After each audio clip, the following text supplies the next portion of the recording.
western approach to the mile-high Lost Plateau, somewhere in Venezuela, South America. When Jack and Dot finished climbing the great rope net, they traveled across the friendly prairie land into darkness, when Jeremiah the hermit built his fire, and then went into the bushes and presently returned with the freshly killed carcass of a small animal, which looked like a cross between a possum and a kangaroo. Cooked over the campfire, the meat was white and tender and succulent. And now, having eaten, the boys relaxed in front of the embers of the fire. Oh, boy, that's what we've been through today. I could lay my head back and sleep like a baby. Oh, listen, my boy. That's what night's for. I can do with a night of sleep myself. Jeremiah, tell me something. Whenever you start out that way, you think maybe I can't answer you. But go ahead, Jack. Go ahead. This 1,000-foot level plateau we're on now, the animals are distinctly of some ancient period in history. That's right. There's no doubt about it. Yet they're not anything like the animals we saw up on the Great Plateau itself. True. Well, I've been wondering if there's any design to this. I mean, in different places, we seem to find a different period in the history of animal life. And the same thing applies to human life. This afternoon, while we were climbing that spider web up the face of the cliff, we looked across and saw the cliff dwellers. Last time we were up here, we saw the ape men. And in another place, we saw signs of more advanced men.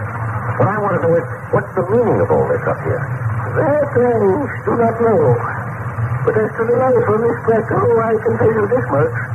The higher intelligence has taken it upon itself to perpetuate and keep to itself plant, animal, and human life in its various forms down through the history of the world. You mean there's actually living every stage of man's development from the beginning of the human being? And the same with animal life and plant life. The table line we have crossed today represents a definite period in the history of the world. Yes, we've seen strange animals and plants, but nothing of human life. Somewhere on this plateau is man in some stage of his development. If I'm not mistaken, man was a very meager creature in this particular era. Oh, you don't know what period we're in. I do not. But I must tell you that this whole great plateau is one vast museum of natural history. It's being kept for a complete record of the world, when all men shall be ready to receive such information. Well, this higher intelligence doesn't seem to think that we're ready yet. Does it seem likely, with the world outside spending every bit of its time and effort and wealth and intelligence in finding new and more gruesome ways of destroying each other? Yes, I get your point. But you think the world's ever going to be any better than it is? I cannot say for that, but as it will grow better, or it will finally destroy itself completely. And then what? When the last two civilized people out there in the world today have finally clawed each other to death, then I think it is likely that the higher intelligence will probably loose some of their finer specimens of mankind into the outer world and start a newer and better breed of human beings. It's very interesting. In other words, this Lost Plateau may be the place from which a new race of mankind will germinate sometime in the future. As it has done in the past. What's this? How do you suppose the world was repopulated after the great continent of Atlantis sank beneath the ocean? Who do you suppose gave human life a new start after the continent of Wu was obliterated? Who gave man a new start when the great flood mentioned in the Bible swept human life from the earth? You mean each time the higher intelligence up here on the Lost Plateau planted new humans on the earth? The seed of man, like the seed of any cultivated crop, grows weak and puny and stale in time and must be renewed from somewhere. Doggone, Jack. Can you imagine lying out here by a campfire under the sky full of stars and listening to stuff like that? Well, the monk who came to us and made the deal for this expedition said we were destined to come up here. He said our business had been foretold in the stars long before we knew we were coming. If he said so, you can put your mind to rest. I think it's so. You believe in foretelling the future by astrologers? No, astrology is something people in the outside world monkey with and don't know what they're doing. So mostly I wouldn't put much faith in it myself. Well, they claim to read the stars. Claiming it and doing it are a couple of different matters. Those in a higher place claim nothing. They say nothing. They just go ahead and tell you what's going to happen when it's to your best advantage to know. Just who are these folks in the high place, Jeremiah? I have never seen them. Was this emissary that come to see us in Hollywood one of them? I should judge from what you say that He might be some very important wise man on the outer fringe of the high place. Oh, you're sort of a office boy, you might say. You might have said. Jeremiah, look out there in the furnace. Hey, it's somebody in a white robe. They're coming this way. Now what? You know who it is? It's that minx of a girl in Uganda. Well, sure it's Uganda. Hi, honey. Where the heck did you come from and where you been? You see here, Uganda. Of course we'll help Uganda. What do you want us to do? Now, just a minute, Uganda. I have my definite orders. Well, you don't have to beg me. Stop it, keep out of this. If I want to help Uganda, this is between Uganda and Jeremiah. Let him talk. You haven't told us what it is you want, Uganda.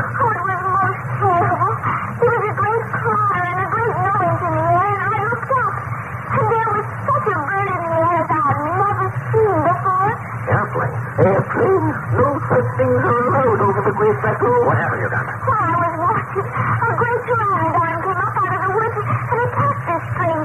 What the heck's a pteranodon? A giant flying reptile.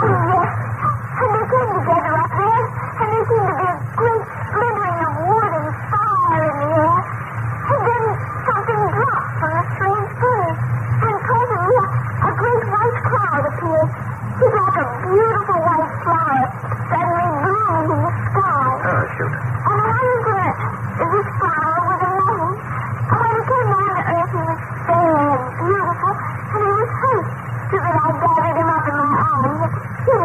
You can't do that, Uganda. You know you can't do that. You mean you picked up a full-grown man and carried him?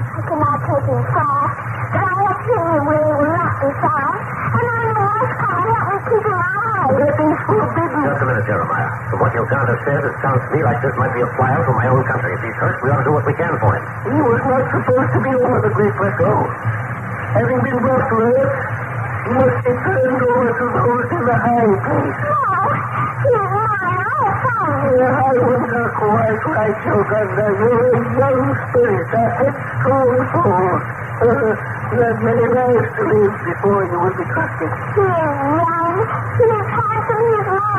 Well, Jeremiah, what harm can there be in offering him aid? If for some reason he must be turned over to some authority later, why can't it be done then? Yeah, what are we standing here arguing for now? No, please take me for an old fool. How far is this place?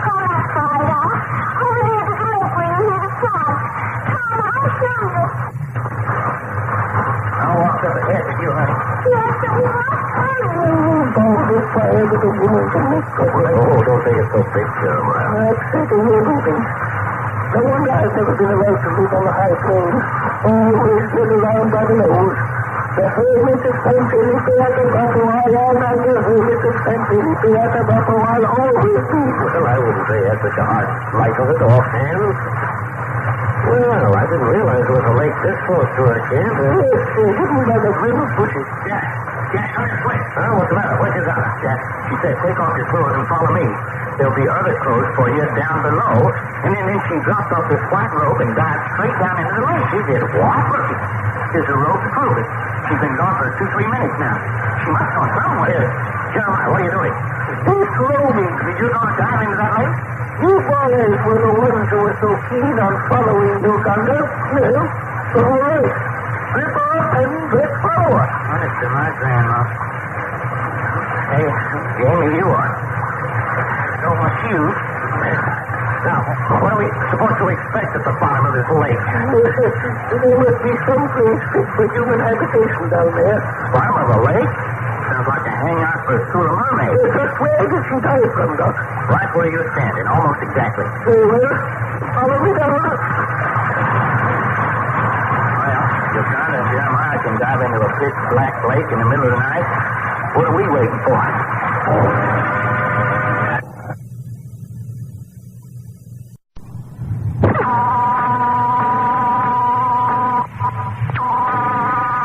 Midnight on one of the lower levels of the western approach to the mile-high Lost Plateau, somewhere in Venezuela, South America.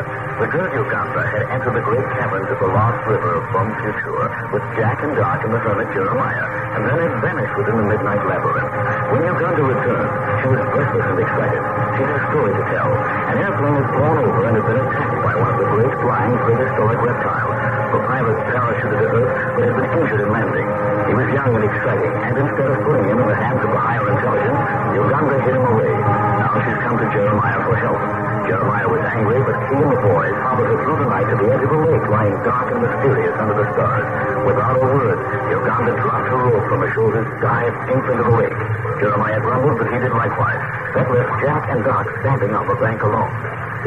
Jack, I sure do hate leaving my clothes just laying here on the bank, seeing they're just about the only clothes I got down this part of the world. Be all right if Jeremiah and Uganda would have left their robes behind. Okay, what can I lose? You want to actually go first? If you want to. Be sure and dive from the same spot they took. Yeah. I wonder how deep it is. But Jeremiah took a long, deep dive, I can tell that much. Yeah, so did Uganda. Okay, just go to the next boy. I dived into a black lake in the dark. What a life. Well, that should be in the cave by now. This is as good a time as any.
Came up into the cave. She gave me orders to wait for you two while she went ahead to her precious young man from the outside. There she is. We're coming, Uganda. Yes, because the young man is again conscious and wishes to talk to you. What's that she says? Young man's awake and wishes to talk to us. Let's talk to him. Don't let him worry about that. Let's talk to him like a Dutch uncle. Oh, Jeremiah. Jeremiah is wonderful. Now that he is conscious, has a sparkling back and is even more charming than I suppose. Uganda, how can you be talking like that? And how can I help it? He is so handsome, and when he looks at me, I think perhaps the whole world is going to fall in upon me. Uganda, don't tell me you're gone and got love at first sight. Love? But of course I have love for the whole world. Listen to her. But I do not understand. I am well beloved by those who know me, by the birds and the animals, and I am happy with my love for them. Well, that's something else again. No, don't see here, Doctor. No, it's not. Tell me what you're just going to hear the thumping of your heart. You want that? No. Then stop making the thoughts that are within you pour out of your heart. But he is back. He is far back so that he does not hear what we are saying. That doesn't mean he can't creep up in the darkness. Oh, no, Jeremiah isn't afraid. He cannot move without great pain. Come, I will bring you to it. Is he hurt bad? That I could not tell. Must made a bad landing with his parachute. I've made him as comfortable as it is possible. If you can't be moving to the top of the No, no, I will not leave now. then the punishment will be upon your own head. Then I will be punished, that I cannot. There is no evil in me. Only goodness and happiness comes when I look upon him. Therefore, there is no evil in me. Oh, leave it to a woman to tangle the ethics of a perfectly good set of statutes. How much first? Here, I have one storm. Oh, United States Flying Officer's uniform. Hello there, Mr. America. What happened to you? Hey, what kind of a setup is this?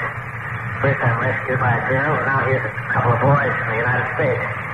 That is, I suppose you're from home, although those funny-looking homespun robes show... Yeah, well, we just borrowed these for a little while. You act like you're a sailor, Lieutenant. Yeah, I think I got a leg fracture in my parachute jump. Don't suppose there's a doctor in the house. Well, that's where you suppose wrong. So you can have a look at that leg. Well, what do you know?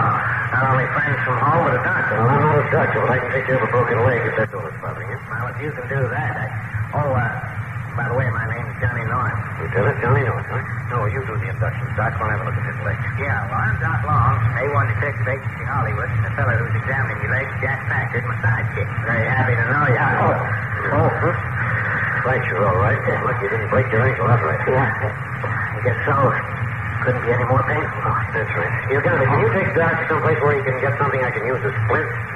Yeah, some light wood that we can use to set his ankle. Hold it in place until it's mended. Oh, yes. You come with me, Doctor. Oh, just a minute. I didn't finish my introduction. This is Jeremiah, son of the San Felipe Atabap. How do you do, sir? I'm very pleased to meet you. Come on, Doc. We will get the split wood. This is very kind of you to say, my lad, but there's a little less in the cinema company I cannot say. Oh, still, huh? Well, I'm very sorry about that if I'm imposing. Imposing? How about that, Jeremiah? Imposing fiddlestick. A man in need is never in a position of unemployment. What I want to know is, what is the officer of the United States Army doing flying over this particular section of the state of Venezuela? Don't answer that if you don't feel like it.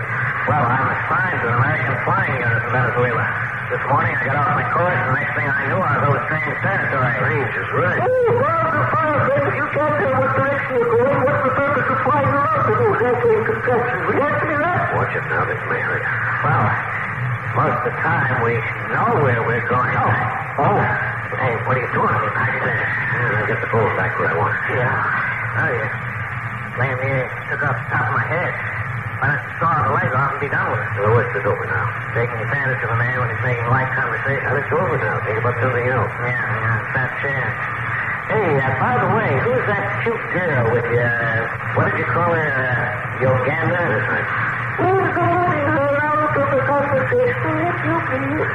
What is go in, aren't you, Jeremiah? You never mind about that. Just tell that young fellow keep off the subject of your mother if he knows what's best for him. He didn't mean anything. Well, it's true. I got interested. I meant nothing offensive. I've got no doubt you're telling the truth. Nevertheless, we let the matter stay as it is.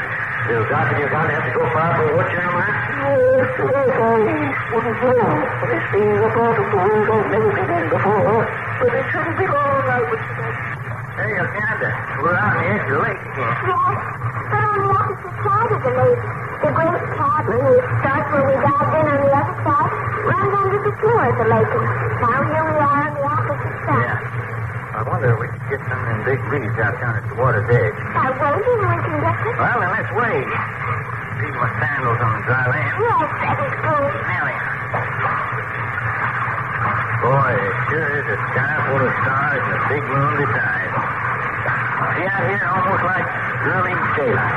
Yes, it is so beautiful. First time I've been on a midnight swimming party since I was knee-high to a diaper. Okay, now, this ought to do. Yeah, these are swell. One of us can place a couple of them over. Tough fiber. Use my cut on our bench and my sand block on the other side of the lake. There. Oh, you are strong out in the hands, Doctor. You think so, huh? Now, this is all we need. This one lead's long enough to make 3 or 4 splints out of it. Well, come on, let's way back. Doc Long. Yeah? This thing which you started to tell me about love. Yeah? Please tell me more. Now, look, honey, I reckon I said too much already. Why do you think that? Well, the way Jeremiah lit into me, he didn't like to see it. Oh, Jeremiah is only Jeremiah. There, that was a nice move. Yeah, now, where'd I leave my sandals? There. Yeah. This love at first sight that you talked about. Honey, when you get old enough and mature enough for such things, you ain't gonna have to be told. Wasn't you the one that's giving Jack and me the song and dance about nobody being able to teach anybody anything? Oh, yes? One must learn of his own volition.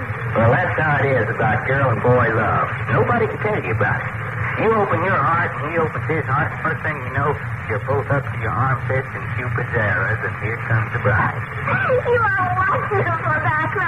Thank you. Yes, I do not know half what you talk about, but just the same, you are wonderful, I think.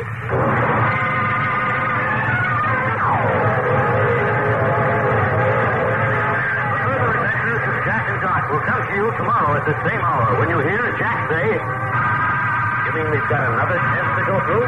Yes, I'm afraid so. What's this one going to be like? Well, let's say we need to cross the lake of darkness.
I ain't never seen before.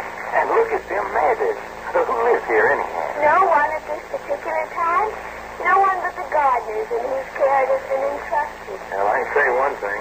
Looks to me like there's a lot of beauty around here that's sort of going to waste. No.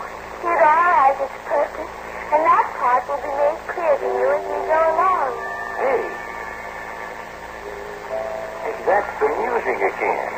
Coming out of nowhere, the kind we heard on the Rainbow Bridge. And looky, it's bringing the birds, or the birds are bringing the music or something. The birds are coming to welcome us here. And they're all white, like white doves. Yes. And they live in those ivory towers across the meadow with the trees beyond. Well, white doves and ivory towers? You wouldn't be hoorooing me, would you? Oh, no. Stand quietly, Doc, when they come, because many of them will ride on my shoulders. That is always the manner in which they say they're welcome. My little son. Yes, you are beautiful, all of you. Hear them, Doc. Hear how they sing for us. Sing for us? No, I don't hear nothing. Not for a song. Do you not hear their singing? Are you kidding? Well, I can hear you. I can hear that harp music when it comes and goes. But honest to Pete, honey, I can't hear no birds singing. Well, what's the matter? Oh, but that cannot be so. Please, you're a joke. Honest to my grandma, Yokanda, if I can hear a bird sing, I'll eat. But I do not understand. Go, my baby. And away they scatter. Gee, it looks like a snowstorm at the time. Doc, you're here beside me among these flowers. In the flowers? Mm-hmm. Well, but I don't even... Here, just down beside me. There. Please listen. Wild hyacinth, feel yourself. See? Everything sweet and lovely grows in our valley. Everything. That includes a lot of flowers I never saw before.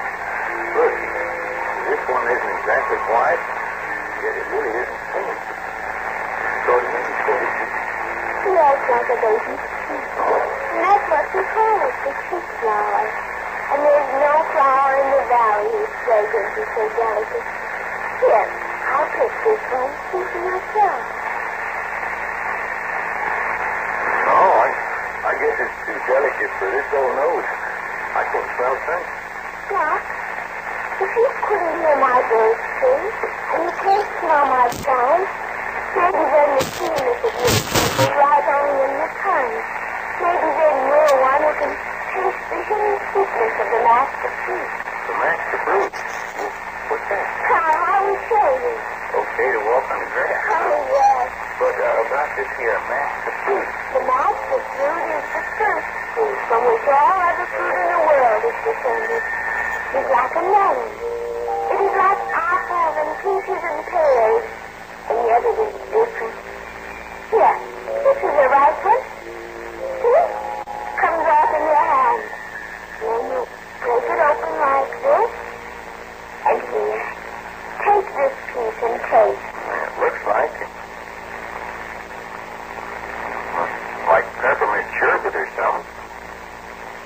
But I guess that hidden sweetness you talked about is hidden just a little too deep as far as I'm concerned. You don't taste anything? Nothing, just like so much cotton. No, I'd have to be awful hungry to eat much of that and enjoy it. Hey, now, what's this about? What kind of a test do you got cooked up for me next? Oh, Doc, nothing is right. Ears bad, nose out of kilter, tongue calloused. But say, my eyes are good. I can see those black thunder clouds piling up over yonder at the edge of the valley. Maybe we better look for a place to keep us dry. There's no need for that. But, honey, unless it's one of those mirages, that's just about as mean a pile of thunderheads I've ever seen. Never have rain and thunder and lightning been felt in this valley. Never have the clouds come any closer than you see them now, Doc. Really? But what keeps them there? The wind must blow this way once in a while.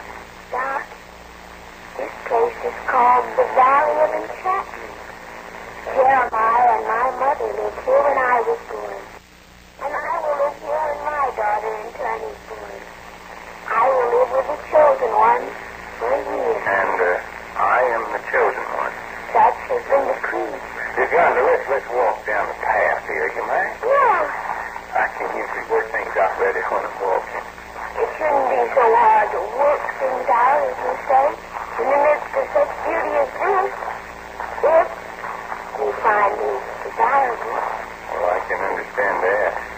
Hereabouts, the fella could lose his head over a gal while he's snapping his fingers, but that isn't the point. You haven't answered me.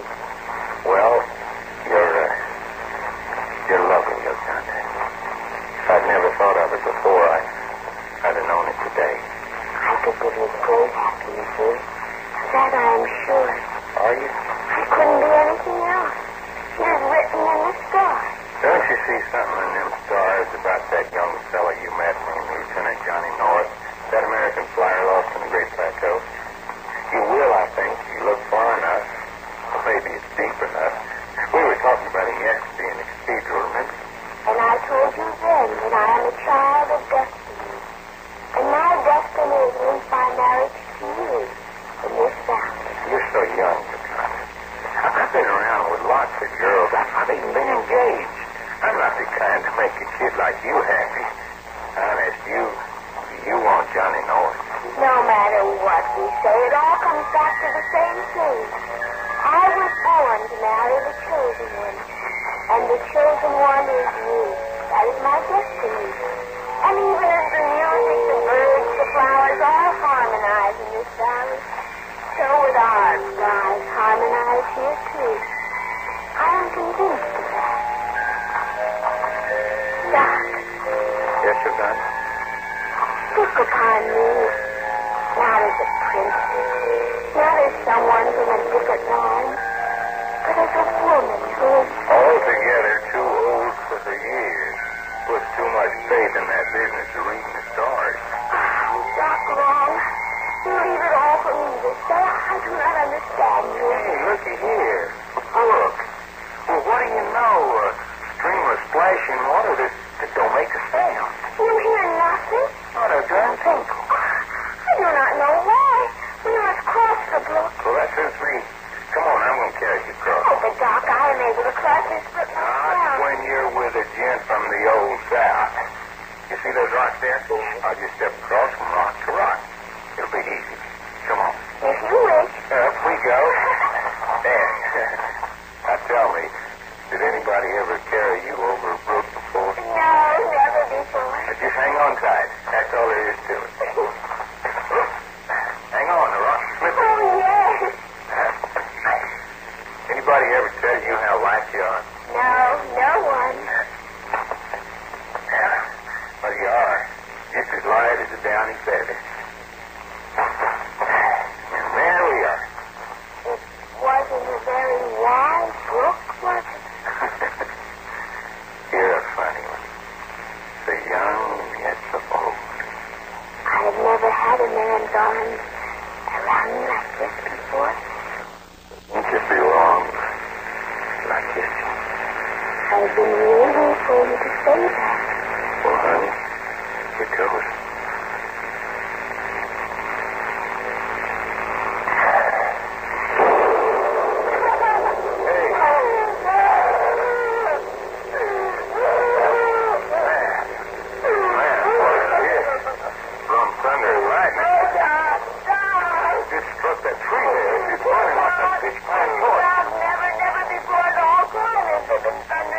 Another 30 feet, and we'd have got it uphill.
o'clock and the first glorious rays of dawn near the headwaters of the Caroni River on the plains of San Felipe Atabapo to the southwest of the great Lost Plateau of Venezuela, South America. And now the expedition, which took so long and expended so much effort to reach the island in the sky, has reversed itself. Doc and Jack, with Jeremiah, left the cathedral of the ancient one. Yesterday, they trekked to the beautiful iron forest, where first they met Uganda, and last night camped at the very spot where they first found Jeremiah and Saul of Tarsus. And now at 6 o'clock this morning, they are again on the banks near the headwaters of the River Caroni. And back again is the breed Spanish and Indian woman and the 6-oar war canoe of the stalwart Indians, which will take the boys back down the river to the Orinoco and the jungle town of Ciudad Bolivar. Yeah, once we reach this Ciudad Bolivar village, we're back on the fringe of civilization. Oh. When are you supposed to start back? Well, as soon as we have a cup of coffee with Jeremiah and the Indians get our equipment in the canoe. Let's go over and talk to Jeremiah. We ain't going to see much more of him. He'll begin to grow on you after a while. Yeah, I like him a lot. The doggone Jeremiah, it's going to be hard leaving you behind. And it's going to be hard staying behind that. 30 days after a day, the weeks we've had together. It's going to be a dismal business going back to my cave at the foot of the Rainbow Bridge with nothing but this lantern broad son of Beelzebub for company. What about Uganda? You still have her. Oh, will I now? Well, won't you? She seems to be all over the forests and plains of San Felipe Atabapo. Yeah, it will be different now, I'm thinking. Now that the Highlands have granted her the right to wed that flying lad, Johnny North, there'll be little time in her thoughts for an ancient fellow the likes of me. I don't believe that. Uganda is too fond of you. Besides, she's your daughter. So what the heck? You got as much to say about what she does as anybody. That is not true, my boy. Uganda belongs to the Great Plateau. Uganda is one of them up there in the high place. I am an outlander like yourself, down here on the plains of Atabapo. Just the same, Uganda's not going to let you down. You'll see. Would you like to hear me confess something, lad? Huh?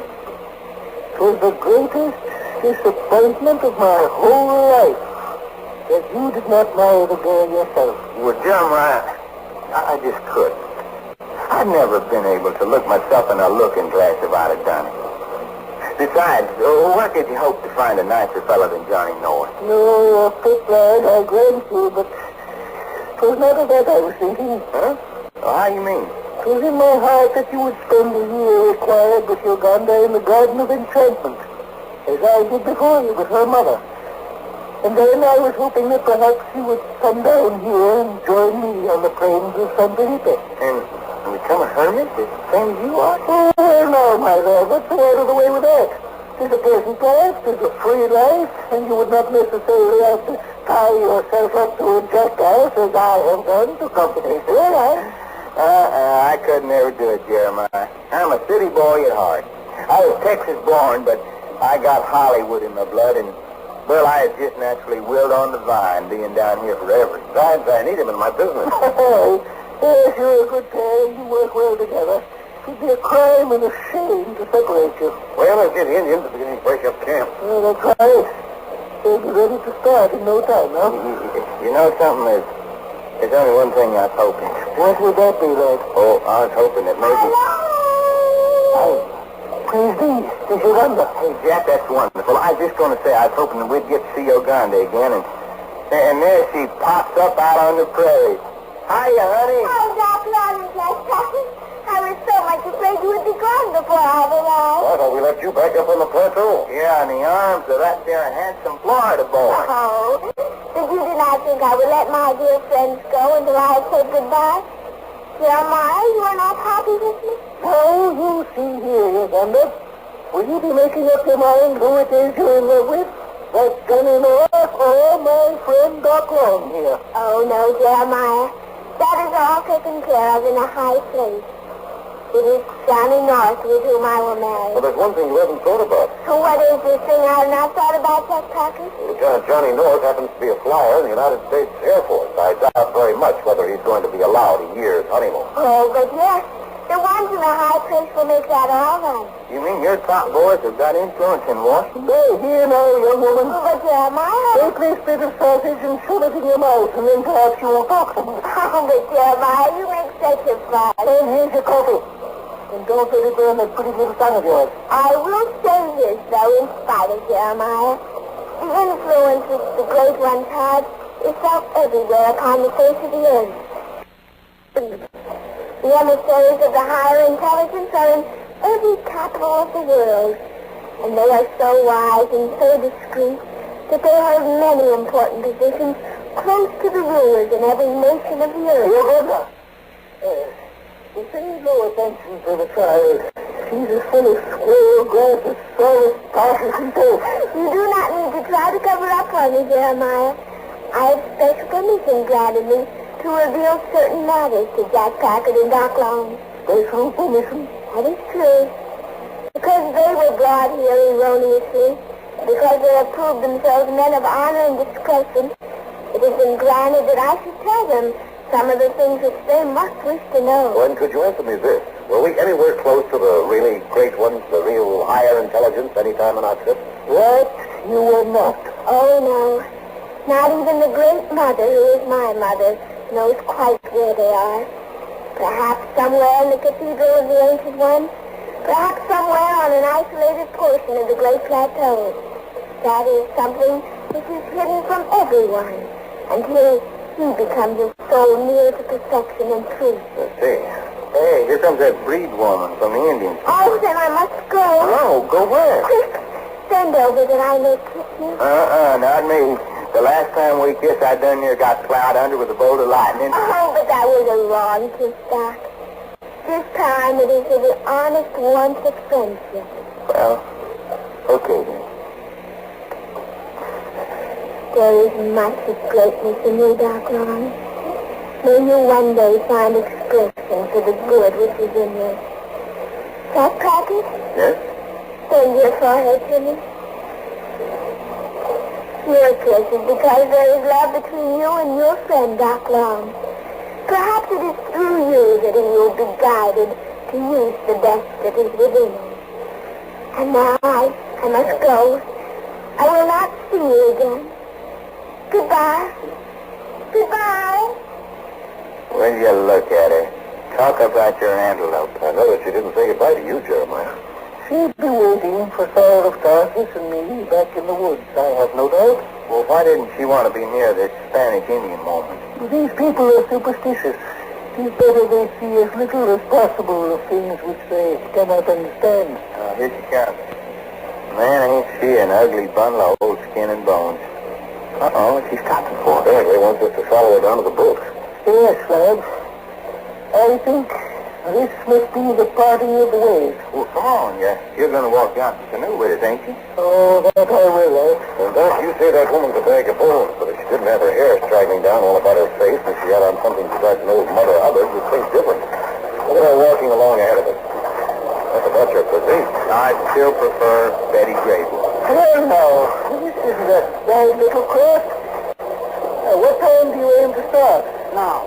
We go now. She wants us to get in. See, to get in. Well, Jeremiah, it's been a pleasure.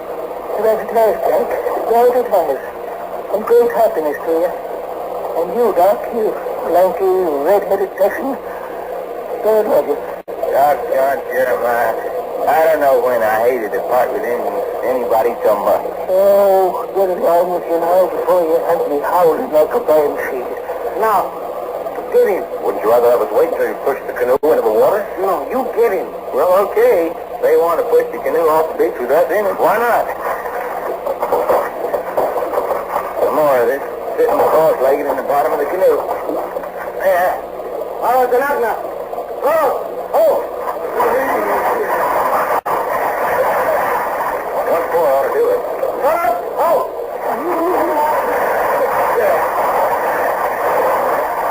Yeah, there we are. It's the boat. Let's go. Doggone, look at everybody scrambling in one. Now, there we are. Last man in. Into the middle. Go.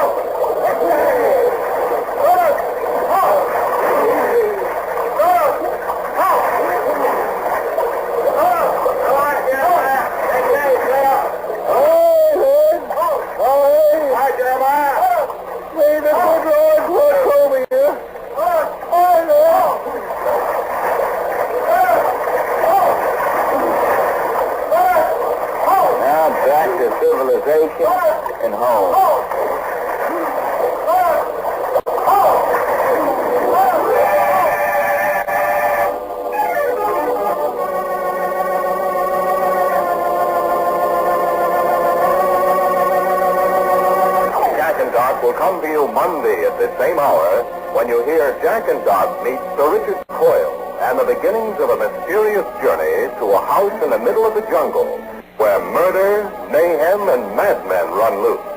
Don't miss the next style of a mystery adventure called The Deadly Sin of Sir Richard Coyle.